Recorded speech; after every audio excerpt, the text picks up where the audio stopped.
দর্শক, উত্তরবঙ্গ সফরে জামাতের ইসলামের আমির এই মুহূর্তে কিন্তু দিনাজপুরের যে বীরগঞ্জ উপজেলা রয়েছে সেই উপজেলা অতিক্রম করছে।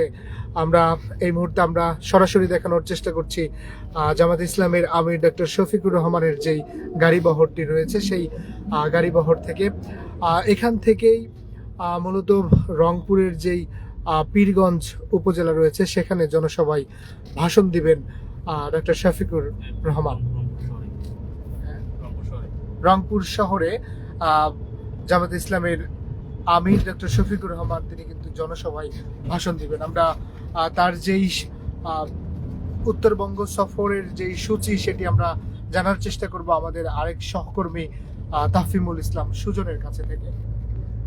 প্রিয় দর্শক, আমার সহকর্মী যেমন বলছিলেন যে জামাতের আমিরের যে সফর, নির্বাচনী সফর, সেটি কিন্তু চলছে। আমরা ঠাকুরগাঁয়ে সর্বশেষ জনসভা থেকে এখন আমরা রংপুরের পথে। রংপুরে 6:30টায় একটি জনসভা রয়েছে। সেই জনসভা দিয়ে আজকের কার্যক্রম, নির্বাচনী কার্যক্রম শেষ হবে। এরপরে তিনি রংপুরে যাত্রী যাপন করবেন। এরপরে আগামীকাল কিন্তু সকালে আবু সাঈদের কবর জিয়ারত, 24-এর আন্দোলনে, জুলাই আন্দোলনের যে অগ্রনায়ক বলা চলে, যার মৃত্যুর মাধ্যমেই কিন্তু পুরো সারা দেশে কিন্তু জুলাই আন্দোলনের স্ফুলিঙ্গের মতো ছড়িয়ে গেছিল, সেই আবু সাঈদের কবর জিয়ারত করবেন। তার বাসার সামনেই কিন্তু সেই কবর রয়েছে, সেই আবু সাঈদের কবর জিয়ারত করবেন। এরপরে গাইবান্ধার সমাবেশ রয়েছেন সকাল 10টায়, সেই গাইবান্ধার সমাবেশে তিনি উপস্থিত হবেন। এরপরে আমরা যেটি দেখেছি যে ধারাবাহিকভাবে যে জনসভা রয়েছে বগুড়ায় দুপুরে এবং সিরাজগঞ্জ বিকালে 2টার সময়। একই করে দেখা যাচ্ছে যে সিরাজগঞ্জ উল্লাপাড়া রয়েছে, পাবনায় রয়েছে সন্ধ্যার সমাবেশ শেষ করে কিন্তু তিনি ঢাকার উদ্দেশ্যে রওনা হবেন। তার আগে বলে রাখি, আজকে কিন্তু উনি এখন পর্যন্ত 3টি সমাবেশ শেষ করেছেন। পঞ্চগড়ে সকালে তিনি শুরু করেছিলেন যে জনসভা, সেটি দিনাজপুর এবং ঠাকুরগাঁয়ে গিয়ে উত্তরের যে 3 জেলা, বৃহত্তম দিনাজপুরের যে 3 জেলা, সেটি কিন্তু তিনি শেষ করেছেন। এখন গাড়িবহর কিন্তু রংপুরের পথে এগোচ্ছে। আমরা যেমন পঞ্চগড়ে তিনি বেশ কিছু প্রতিশ্রুতি দিয়েছেন জনগণকে। একই সাথে পঞ্চগড়ের যে জনগণ ছিলেন তারা কিন্তু বেশ আশাবাদী যে তারা যেসব তাদের সমস্যা রয়েছে সেই সমস্যাগুলো আগামীতে যদি সরকার 10 দলীয় ঐক্য যদি ক্ষমতা আসে তাহলে এগুলো তারা বাস্তবায়ন করবে। সেখানে জামাতের আমির কিন্তু পঞ্চগড়ের জনসভায় বলেছিলেন যে স্বাধীনতার পর থেকে উত্তরবঙ্গকে কিন্তু সৎ ভাইয়ের মতো কিন্তু আচরণ করা হচ্ছে। কেননা হচ্ছে যে উত্তরবঙ্গে বিগত কয়েক বছর ধরে বলা যাবে যে বিগত কয়েক সরকারের যে সময়কাল, সেই সময়কালে কিন্তু পঞ্চগড়, ঠাকুরগাঁও এই অঞ্চলগুলোতে সেরকম একটা উন্নয়নের ছোঁয়া কিন্তু লাগেনি। এই কথাটি উনি বলেছিলেন। একই সাথে বলেছেন যে উত্তরাঞ্চলকে কৃষিভিত্তিক শিল্পের রাজধানী করবে 10 দলীয় নির্বাচনে জয়ী হয়, কিন্তু সেক্ষেত্রে কৃষিভিত্তিক যে রাজধানী সেটি উত্তরাঞ্চলকে তিনি পরিণত করবেন। একই সাথে তিনি বলেছেন যে কারো দয়ায় নয়, যে কারো দয়ায় করে খেয়ে উত্তরাঞ্চলের মানুষ সামনে এগিয়ে যাবে তা নয়। তিনি বলেছেন যে সব কারো দয়ায় বোঝা হয়ে জনগণ, কারো দয়ায় পাত্র হয়ে জনগণ কিন্তু চলবে না। জনগণ নিজের পায়ে দাঁড়ানোর কথা বলেছেন। উত্তরবঙ্গের 4টি নদীকে মৃত কঙ্কালের কথা বলেছেন। আমরা জানেন যে উত্তরবঙ্গের এই যে পঞ্চগড়ের এই অঞ্চলে বেশ কিছু নদী রয়েছে, করতোয়া রয়েছে, পূর্ণভবা রয়েছে, আত্রাই রয়েছে, একসাথে ঠাকুরগাঁয়ে আরো বেশ কয়েকটি নদী রয়েছে, দিনাজপুরে কয়েকটি নদী রয়েছে। এই নদীগুলো কিন্তু এক প্রকার মৃত করায় এই নদীর ভাটির এই দেশ হিসেবেও কিন্তু দেখা যায় যে এই অঞ্চলগুলোতে তেমন একটা নদীর পানি নেই বললেই চলে। তিনি এই নদীগুলোকে রক্ষার কথা বলেছেন, যে এগুলোকে নাপতা ফিরিয়ে আনার কথা বলেছেন। দেশবাসীকে ফেলে তিনি বলেছেন যে যে কোনো কঠিন সময়েও কিন্তু জামাত ইসলামী দেশের মানুষকে বিপদে ফেলে কখনো যায়নি, যাবে না বলে তিনি পঞ্চগড়ের জনসভায় বলেছেন। দেশ বদলের জন্য তিনি 5টি বছরের জনগণকে বলেছেন যে দেশ যদি বদলে, যে 5টি বছরই যথেষ্ট তিনি কথা বলেছেন। এর সাথে 64টি জেলায় কিন্তু মেডিকেল কলেজের কথা বলেছেন, যে 64টি জেলায় মেডিকেল কলেজ প্রতিষ্ঠা করবেন বলে প্রতিশ্রুতি দিয়েছেন। সে কি ধারাবাহিক পঞ্চগড় কিন্তু প্রতিশ্রুতি দিয়েছেন। যে পঞ্চগড় একটি মেডিকেল কলেজ হবে, পঞ্চগড়ে যে চিনি কল রয়েছেন একমাত্র ভারী শিল্প, সেটি এই চালু করার প্রতিশ্রুতি দিয়েছেন। আমরা দেখেছি যে বক্তব্যে সেখানে পঞ্চগড়ের এই সন্তান, পঞ্চগড়ের সন্তান হচ্ছে জাকপা, জাতীয় গণতান্ত্রিক পার্টির যে জাকপার যে সহসভাপতি রয়েছেন, তিনি কিন্তু পঞ্চগড়ের সন্তান। তিনি দলীয় ঐক্যজোটের অন্যতম একটি দল। তিনি বলেছেন যদি পঞ্চগড়ের চিনি কল দলীয় জোট ঐক্যজোট যদি ক্ষমতায় আসে আর পঞ্চগড় চিনিকল যদি না হয়, তাহলে আন্দোলন করারও প্রথম সবাইকে নিয়ে তিনি সবার আগে আন্দোলন করবেন। পঞ্চগড়ে এর জনসভায় জামাতের আমির বিদেশে যে বিগত সময়ে পাচারকৃত সব টাকা ফিরিয়ে আনার একটা প্রতিশ্রুতি দিয়েছেন, যেভাবেই হোক না কেন ফিরিয়ে আনার তিনি প্রতিশ্রুতি দিয়েছেন। একই সাথে বলেছেন যে তরুণদের কাজে এখনো শেষ হয়ে যায়নি। বলেছেন 24-এর আন্দোলনের মাধ্যমে অনেকে মনে হয় তরুণদের যে আন্দোলন তাদের কাজ শেষ হয়ে যায়নি তিনি বলেছেন। কিন্তু তিনি বলেছেন যে তরুণদের কাজ এখনো শেষ হয়ে যায়নি, নতুন কোনো দুর্বৃত্ত যেন ফিরে না আসে তা নিশ্চিত করার তাগিদ তিনি দিয়েছেন যে না কোনো নতুনরা যেন, যারা নতুন প্রজন্ম রয়েছে এই প্রজন্ম কোনোভাবেই আর দুর্বৃত্ত আয়ন ফিরে আসতে দেবে না, ফেসিবাদ ফিরে দিয়ে আসতে হবে না, নতুন কোনো ফেসিবাদের জন্ম হতে দেবে না বলে তিনি সেটি বলেছেন। আমরা এখনো দিনাজপুর জেলাতে রয়েছে। দিনাজপুর জেলার বীরগঞ্জ বলা চলে এক প্রকার রয়েছে। এরপরে আমরা রংপুরের পথে যাব। আমরা দেখছি যে জামাতের আমিরের সড়ক পথে এর আগে কিন্তু জানিয়ে রাখি যে উনি সকালে 8:30টার সময় ঢাকা শাহজালাল আন্তর্জাতিক বিমানবন্দরে ডোমেস্টিক ফ্লাইটে যে রয়েছেন তার মাধ্যমে সৈয়দপুর বিমানবন্দরে এসে অবতরণ করেন 9টার সময়। সে সৈয়দপুর বিমানবন্দর থেকে হেলিকপ্টার যোগে কিন্তু উনি পঞ্চগড়ে আসেন। পঞ্চগড়ের জনসভা শেষে নানান প্রতিশ্রুতি দিয়ে, পঞ্চগড়ের জনগণকে নানান প্রতিশ্রুতি দিয়ে কিন্তু তিনি দিনাজপুরে হেলিকপ্টার যোগে দিনাজপুরে যান।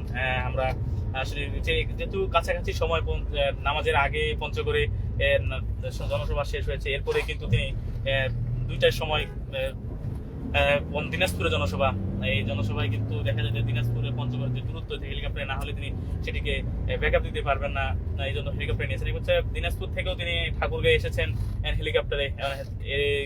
এখন হচ্ছে ঠাকুরগাঁ থেকে আমরা দেখছি যে সড়ক পথে উনি রংপুরে যাচ্ছেন। রংপুরে 6:30টায় একটি জনসভা রয়েছে, এখনো 1 ঘন্টা জনসভা শুরু হওয়ার 1 ঘন্টা সময়ও বাকি রয়েছে, এখনো 5:30টা বাজে। দিনাজপুরে জনসভা যদি বলে থাকি, দিনাজপুর কিন্তু একটি বৃহৎ জেলা বলা চলে।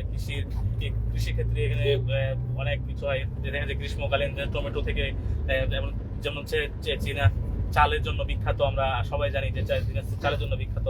এর সাথে দিনাজপুরে লিচু, আম থেকে অন্যান্য হচ্ছে, এই জন্য এগুলোকে সংরক্ষণ করার জন্য উনি হিমাগার প্রতিষ্ঠা করার একটা প্রতিশ্রুতি দিয়েছেন। এর সাথে তিনি বলেছেন যে দিনাজপুর জেলাকে উনি দিনাজপুর জেলার একটি বৃহৎ জেলা হওয়া থেকে এটাকে আরো প্রশাসনিকভাবে কিভাবে আরো উন্নতি করা যায়, এবং কি যে উন্নয়নের ছোঁয়া যেভাবে বিগত সময় যেভাবে উন্নয়নের ছোঁয়া ছিল না, সেই উন্নয়নের ছোঁয়া তিনি 5 বছরে দিতে চান বলে প্রতিশ্রুতি দিয়েছেন। এর সাথে দিনাজপুরে যে পৌরসভা রয়েছে, এই পৌরসভাকে কিন্তু সিটি কর্পোরেশন করার প্রতিশ্রুতি দিয়েছেন। আমরা প্রতিশ্রুতি দিয়েছেন সিটি কর্পোরেশন করার। এখন আমরা যাচ্ছি রংপুরের পথে। রংপুরের ঠাকুরগাঁও কিন্তু তিনি নানান প্রতিশ্রুতি দিয়েছেন। যদি আমরাও বলে রাখি যে তিনি পঞ্চগড় দিনাজপুরের মতো একই কথা বলেছেন যে যুগের পর যুগ এই অঞ্চলের মানুষের সাথে বৈষম্য করা আছে, বৈষম্য না করা হলে এই অঞ্চলের কৃষি বাংলাদেশের রাজধানীতে পরিণত হতো, সেটি তিনি প্রতিশ্রুতি দিয়েছেন যে রাজধানীতে পরিণত করবেন। আমরা একই সাথে তিনি বলেছেন যে একা বাংলাদেশ গড়া সম্ভব নয়, এই জন্য ঐক্যবদ্ধভাবে জাতিকে ঐক্যবদ্ধ করে সবাইকে নিয়ে বাংলাদেশ গড়ার প্রতিশ্রুতি তিনি দিয়েছেন। তিনি বলছেন যে নিজেও কখনো দুর্নীতি করবেন না, একই সাথে দুর্নীতি যেন না হয় সেটি রোখার জন্য তিনি বলেছেন নিজেও যেমন দুর্নীতি না করবেন না, সেই সাথে দুর্নীতি কাউকে তিনি করতে দিবেন না বলেও হুঁশিয়ারি দিয়েছেন। ধর্ম, বর্ণ নির্বিশেষে সকলের জন্য ন্যায় বিচার প্রতিষ্ঠা করা হবে বলে তিনি জানিয়েছেন। বিচার বিভাগের সকলের জন্য সমান অধিকার থাকবে। তিনি বলেছেন যে বিগত সময়ে সকলের জন্য বিচার বিভাগ সমান ছিল না। একই সাথে তিনি ঠাকুরগাঁও জনসভায় বলেছেন যে সংস্কার যে বিগত 1.5 বছরে যে অন্তর্বর্তী সরকার যে সংস্কারের রূপরেখা তৈরি করেছেন সেটি কিন্তু গণভোটে এর মাধ্যমে বাস্তবায়নে সেই গণভোটের কে যুক্ত করার জন্য তিনি সকলকেই আহ্বান জানিয়েছেন। এমনকি যেহেতু 12ই ফেব্রুয়ারি আসন্ন ত্রয়োদশ জাতীয় সংসদের নির্বাচন, সেক্ষেত্রে কিন্তু তিনি সকলকে গণভোটে ভোট দেওয়ার আহ্বান জানিয়েছেন এবং ঘরে ঘরে গিয়ে ভোট চাওয়ার জন্য দাঁড়িপাল্লা এবং 10 দলীয় জোটের যে মার্কাগুলো রয়েছে সেই মার্কাগুলোর জন্য কিন্তু ভোট চাওয়ার কথা বলেছেন। তিনি বলেছেন যে 54 বছরের যে বস্তা পচা রাজনীতি, জামাতের আমির বলেছেন 54 বছরের যে বস্তা পচা রাজনীতি, এই রাজনীতি দেশকে পরিচয় প্রকার পিছিয়ে দিয়েছে। সেই বস্তা পচা রাজনীতি থেকে দেশকে বদলাতে হবে, পরিবর্তনের এই সময় তিনি বলেছেন যারা দেশকে ভালোবাসেন এবং কোনো আধিপত্যবাদের প্রশ্রয় দেবেন না তাদেরকে নিয়ে আগামীর বাংলাদেশ গড়ার কিন্তু প্রতিশ্রুতি দিয়েছেন যে সবাইকে নিয়ে বাংলাদেশ গড়া হবে। তিনি এর আগেও বলেছিলেন যে ঐক্যবদ্ধ না হলে বাংলাদেশকে গড়াটা কিন্তু অনেক কষ্ট হয়ে যাবে। জামাত ইসলামী নির্বাচন হলে গণ উত্তরবঙ্গের এর কথা আগেও বলেছি, এই যে কৃষি নির্ভর একটি কৃষি রাজধানী তিনি পরিণত করবেন। তরুণদের চাকরি হওয়ার আগ পর্যন্ত তাদের চাকরির জন্য সরকারি কোষাগারে থেকে 10,000 টাকা করে ঋণ দেওয়ার ঘোষণা দিয়েছেন। যিনি জামাতের পলিসি বিগত কয়েকদিন আগে আমরা দেখেছি 20 জানুয়ারি আমরা দেখেছি যে জামাতের ঢাকার রাজধানী ইন্টারকন্টিনেন্টাল হোটেলে কিন্তু একটি পলিসি সামিট হয়েছে। সেই পলিসি সামিটে কিন্তু জামাতের আমির সারাদিন ব্যাপী যে পলিসি সামিটে কিন্তু নানান প্রতিশ্রুতির কথা বলেছেন, কিভাবে নারীর ক্ষমতায়ন করবে সেগুলোই তিনি পলিসি সামিটে যে এগুলো উপস্থাপন করেছেন এগুলো কিন্তু বাস্তবায়নের জন্য তিনি কথা বলছেন, কিন্তু সেটা বলছেন। একই সাথে তিনি আমরা লক্ষ্য করেছি যে প্রতিশ্রুতিগুলো দিয়েছেন, এই প্রতিশ্রুতিগুলোর মধ্যে কিন্তু অনেকগুলোই তিনি বলেছেন যে যদি দুর্নীতি রোধ করা সম্ভব হয়, জামাত ইসলামের পক্ষ থেকে বলানো হয়েছে যদি এই রোধ করা সম্ভব হয় তাহলে দেশকে কিন্তু দেখা যাবে যে একটি স্বচ্ছ দেশে পরিণত করা যাবে, একটি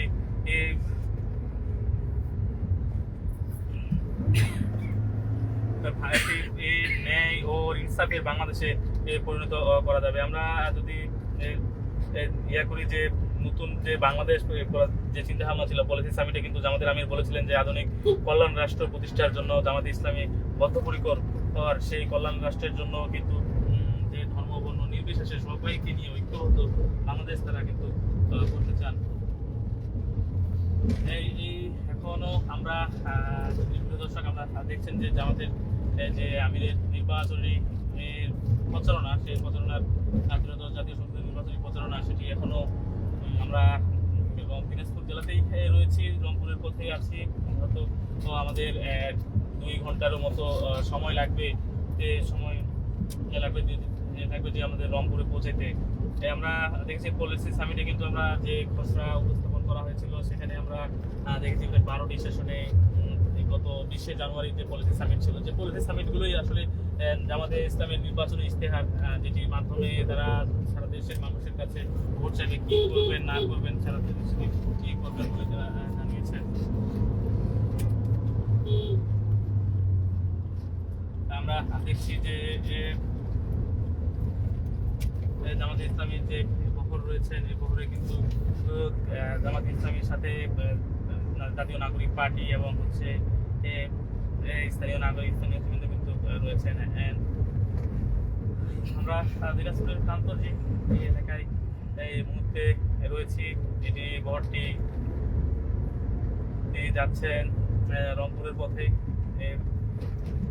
আমরা যদি জানিয়ে রাখি যে আসলে কি কি প্রতিশ্রুতি জামাতের আমির দিচ্ছেন, তার মধ্যে যদি আমরা জানিয়ে রাখি যে পরিকল্পনার মধ্যে যে 64 জেলায় বিশেষায়িত হাসপাতাল কিন্তু প্রতিষ্ঠা করবেন। 64টি জেলায় কিন্তু প্রত্যেকটি জেলায় যেন বিশেষায়িত হাসপাতাল থাকে। উন্নত স্বাস্থ্য ব্যবস্থার কথা বলছেন। স্বাস্থ্য খাতে জিডিপির যে 4% রয়েছে জামাতের আমির কিন্তু প্রতিশ্রুতি যেগুলো দিচ্ছেন, তাদের ইশতেহারে যেগুলো রয়েছে সেগুলো প্রতিশ্রুতির জায়গা থেকে তারা বলছেন যে স্বাস্থ্য খাতে বর্তমান 4% জিডিপি রয়েছেন সেটাকে বৃদ্ধি করে 6 থেকে 8% করার প্রতিশ্রুতি দিচ্ছেন। একই সাথে 60 যে 60 বছরের মধ্যে যে মানুষগুলো রয়েছেন এবং 2 বছরের নিচে যারা রয়েছেন তাদেরকে বিনামূল্যে চিকিৎসার প্রতিশ্রুতি দিচ্ছেন, যে সাথে সাথে সামাজিক নিরাপত্তার আওতায় আনা হবে গর্ভবতী মা এবং হচ্ছে 24 মাস বয়সী 2 বছরের নিচে শিশুদের কিন্তু সামাজিক নিরাপত্তার আওতায় নিয়ে আসা হবে। কর্মসংস্থান, শিক্ষার্থীদের বেকারদের একই সাথে বলছেন যে যারা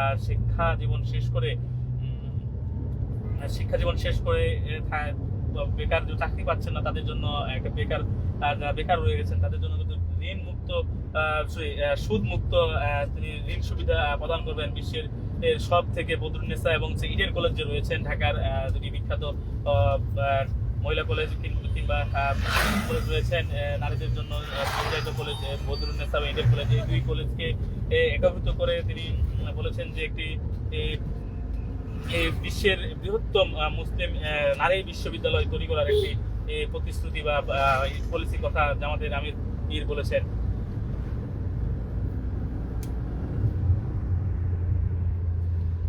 আমরা দেখছি যে জামাতের আমিরের বহর কিন্তু এখনো দিনাজপুরে রয়েছেন। এরপর দিনাজপুরের পরে রংপুরে যেটি যেতে এখনো পর্যন্ত প্রায় ঘন্টা খানেকের উপরে সময় লাগবে বলে ধারণা করছি, যেহেতু রাস্তায় টু লেন রাস্তা, সিঙ্গেল যেতে অনেকটুকু সময় লাগছে। অপরদিকেও গাড়ি আসছে যে সেক্ষেত্রে ঘন্টা 2 সময় লাগতেও পারে রংপুর যেতে। সেখানে প্রায় 100 কিলোমিটারের উপর রাস্তা এখনো অবশিষ্ট রয়েছে। আমরা সামনে যে কালো গাড়িটি রয়েছেন সেটি আমাদের সামনে দুটি গাড়ির পরেই কিন্তু জামাতের আমিরের এই গাড়িটি রয়েছেন। সেখানে কিন্তু জামাতের আমির রয়েছেন, এর সাথে তার সামনে এবং পিছনে যে প্রটোকলের নিরাপত্তা প্রটোকলের যে গাড়িগুলো রয়েছেন আমরা সেই গাড়িগুলো আমরা দেখছি। আমরা যদি বলে রাখি জামাতের আমির কিন্তু উত্তরবঙ্গ নির্বাচনের যেহেতু প্রথম দিনেই কিন্তু তিনি 3 জেলা অলরেডি 3 জেলাতে তিনি জনসভা করেছেন। 3 জেলাতে হচ্ছে